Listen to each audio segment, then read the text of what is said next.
Throughout the ages, humankind around the globe have often asked the same question: is God real? And if he is real, then which God is the real God? Because there's so many questions and so many choices. So let's really examine the question, is there a God? Because I believe I can answer that question in two ways. The first way is the most obvious way, and I can't for the life of me wrap my mind around how scientists cannot see this. The fact that nothing will never produce something out of sheer random chaos, ever. It doesn't matter where you're from or where you're going or what multi-universe you live in, something will never derive from nothing. Never. Never has, never will. You can try all you want. And the next way is a mathematical equation, but don't turn the channel because it's not a real bad one. Just bear with me for a second.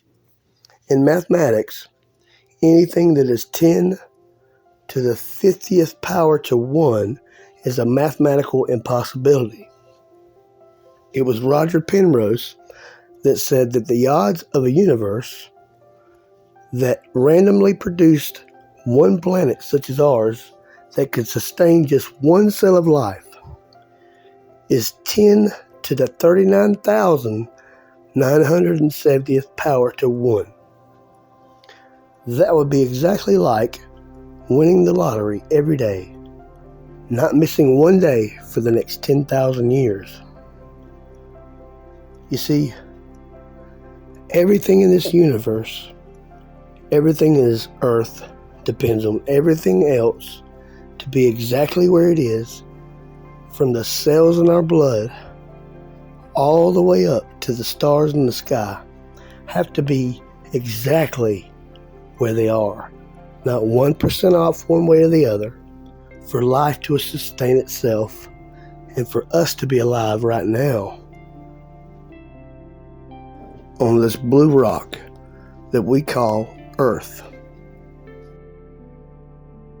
Believing otherwise is to believe that a tornado come through and randomly produced a Boeing 747 and landed it with all the parts attached, with no pilot and no engineer to design the plane or fly it.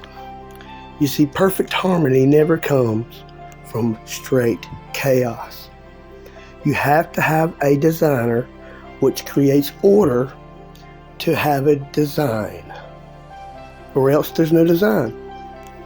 So now that we know that, we can begin to look at other religions and see which religion best fits our narrative of creation and creator.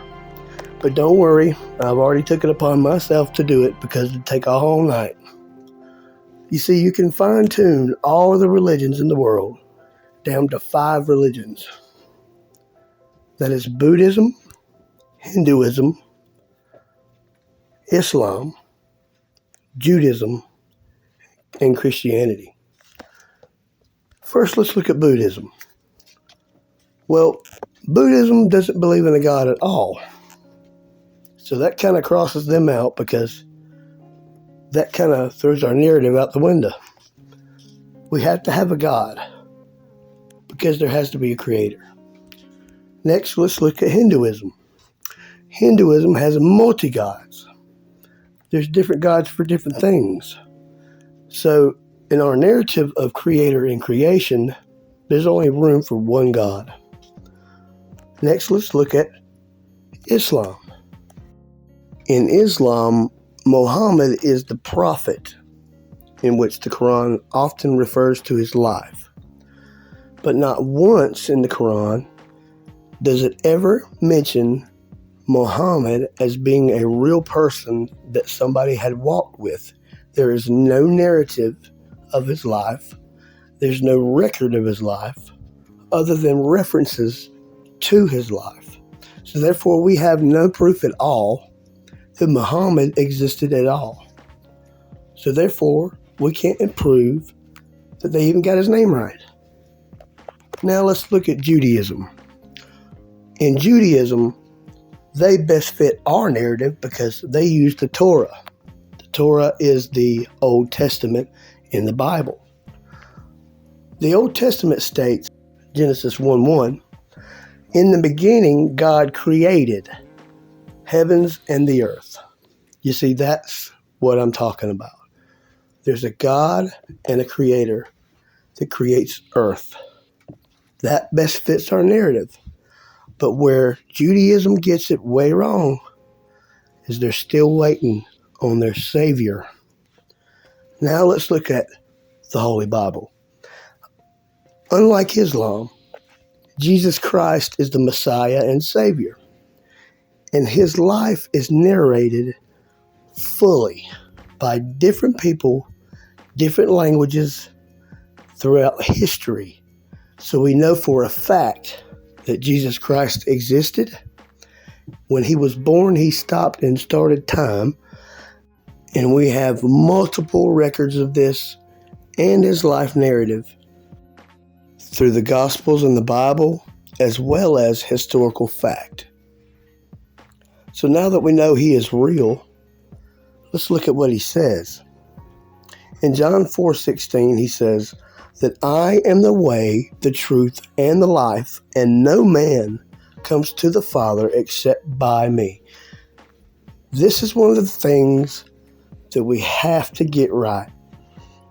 If we can prove the existence of Jesus Christ, and we can prove through multiple narratives of his life that his life was extraordinary as far as miracles, and he actually stopped and started time, so there's that. If we can prove this, then obviously he's not a man to lie. And he says he is the only way to the Father. You see, guys, we can't get this wrong. So when we ask ourselves, is God real? Well, yeah, he's more real than me and you. And which religion best fits the narrative? Of course, the Holy Bible. Jesus was a real man, and he was the Son of God. He died on the cross for me and you. He loved us so much that he wanted us to be able to be with him in eternity forever. That's a long time.